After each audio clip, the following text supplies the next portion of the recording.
அஸ்ஸலாமு அலைக்கும் வரஹ்மத்துல்லாஹி வபரகாத்துஹு. அல்ஹம்துலில்லாஹி ரப்பில் ஆலமீன். கண்ணியத்துக்குரிய எல்லாம் வல்ல அல்லாஹ்வின் நல்லடியார்களே,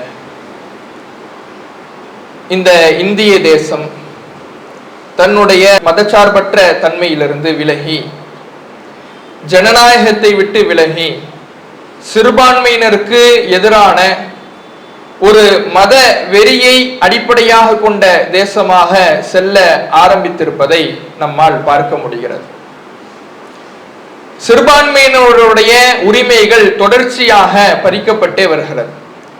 அதிலும் குறிப்பாக முஸ்லிம்களுடைய நிலை என்பது இந்த நாட்டிலே மிக மோசமாகவும் அச்சுறுத்தலுக்கு உள்ளாகியும் பாதுகாப்பற்ற நிலையிலையும் இருப்பதை பல்வேறு இந்த சிறுபான்மையினருக்கு எதிரான பாசிச சக்திகளுடைய செயல்பாடுகளால் நம்மால் அறிந்து கொள்ள முடிகிறது. குடியுரிமை பறிப்பிற்கு முயற்சியும், இந்த முஸ்லிம்களை இந்த நாட்டை விட்டு வெளியேற்றி அகதிகளாக அறிவிப்பதற்கான எல்லா விதமான ஏற்பாடுகளும், ஒவ்வொரு உரிமைகளாக பறித்து இந்த முஸ்லிம்கள் இந்த நாட்டிலே வாழுகிற பொழுது நிம்மதி மூச்சு விடக்கூடாது, அச்சுறுத்தலோடு தான் என்றென்றும் வாழ வேண்டும், அவர்கள் உண்ணுகின்ற உணவில் கூட அச்சுறுத்தல் இருக்க வேண்டும் என்கின்ற அடிப்படையிலே மாற்றுக்கறி வைத்திருந்தால் அடித்து கும்பல் கொலை, முஸ்லிம் என்றால் அவர்களுடைய வழிபாட்டுக்கு உரிமை மறுப்பு, அவர்கள் அணிகின்ற ஆடைக்கு உரிமை மறுப்பு, இப்படி தொடர்ச்சியாக எல்லா விதமான உரிமைகளையும் பறித்து, இந்த உரிமைகளை பறித்தது மட்டுமல்லாமல்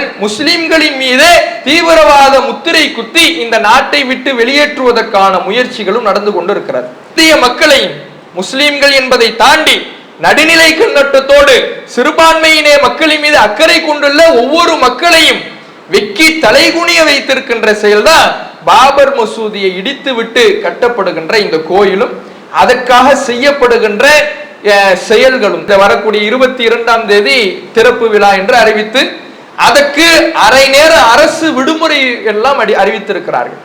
இதெல்லாம பல இடங்கள்ல கடையடைப்பு நடத்த வேண்டும் என்று கடையடைத்து விட்டு அதற்காக நாம அந்த அவர்களுடைய கோஷங்களை சொல்ல வேண்டும் என்றெல்லாம் பல இடங்கள்ல சொல்லி கொண்டிருப்பதை நம்மால் பார்க்க முடிகிறது. அப்ப இப்படியெல்லாம் தொடர்ச்சியாக முஸ்லிம்களுடைய உரிமைகளும் முஸ்லிம்களுடைய அந்த பாதுகாப்பும் கேள்விக்குறியாக்கப்படுகின்ற அந்த செயல்களும், உரிமைகள் மறுக்கப்பட்டு அநீதிக்குள்ளாக்கப்படுகின்ற நிலையும் இருந்து வருகிற பொழுது நம்முடைய மனநிலையை நாம எப்படி அமைத்துக் கொள்ள வேண்டும்? ஒரு ஈமானிய பலம் உள்ள ஒரு மூமினுடைய நிலை எப்படி இருக்க வேண்டும்? அல்லாஹ்வின் மீது முழு தவக்கல் வைக்க வேண்டும். இந்த உலகத்துல இவர் நமக்கு உதவல, இவர் குரல் கொடுக்கல, அவர் குரல் கொடுக்கல, இந்த உலகமே குரல் கொடுக்கவில்லை என்றாலும் கூட அல்லாஹ் நமக்கு இருக்கின்றான், இறைவன் நமக்கு உதவுவான். இறைவனுடைய ஸ்டைல இந்த கெட்டவர்களை ஆடவிட்டு பிடிப்பதுதான் என்கின்ற இறைவனுடைய வழிமுறையை நாம தெரிந்து வைத்திருக்க வேண்டும். அல்லாஹ் திருமறை குர்ஆன்ல தன்னுடைய வழிமுறையை பல இடங்கள்ல சொல்லுகிறான். ஒன்று, அவர்கள் அறியாத விதத்திலே நாம் அவர்களை விட்டு பிடிப்போம் என்று அல்லாஹ் ரப்பல் ஆலமீன் சொல்லுகிறான். இன்னொரு இடத்திலே சொல்லுகிற பொழுது, இன்னமா நும்லி லஹும், அவர்களுக்கு நாம் அவகாசம் கொடுப்பதெல்லாம் லியஸ்தாது இஸ்மன், அவர்கள் இன்னும் பாவம் செய்யட்டும், இன்னும் வரம்பு மீறட்டும், இன்னும் அநியாயம் செய்யட்டும் என்று அவர்களுடைய அநியாயத்தையும் அக்கிரமத்தையும் அதிகப்படுத்துவதற்காகத்தான் என்று சொல்லுகிறான். அதே போல அல்லாஹ் ரப்பல் ஆலமீன் ஒரு இடத்துல சொல்லுகிற பொழுது, ஃபதஹ்னா அலைஹிம் அப்வாப குல்ல ஷை, எல்லா நன்மையினுடைய வாசல்களையும் அவர்களுக்கு நாம திறந்து விடுவோம். அவங்களுக்கு ஃபுல்லா நல்லது நடக்கிற மாதிரியே இருக்கும். ஹத்தா இதா ஃபரிஹு பிமா ஊது, அவர்களுக்கு கிடைக்கிற நல்லதெல்லாம், அவர்களுக்கு சாதகமாக அமைகின்ற சூழல்களின் போதெல்லாம் அவர்கள் பூரிப்பு கொள்வார்கள், மகிழ்ச்சி அடைவார்கள்.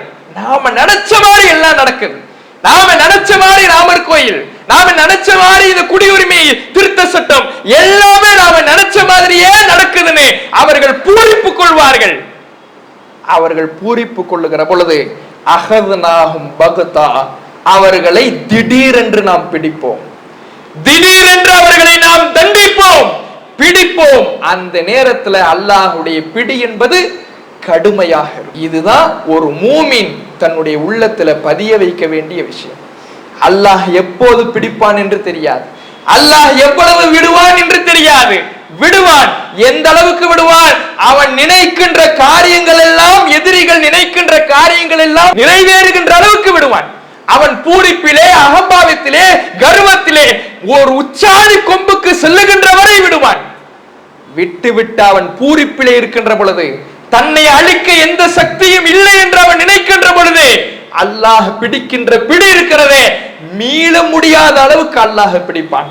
இதுதான் அல்லாஹ்வுடைய வழிமுறை.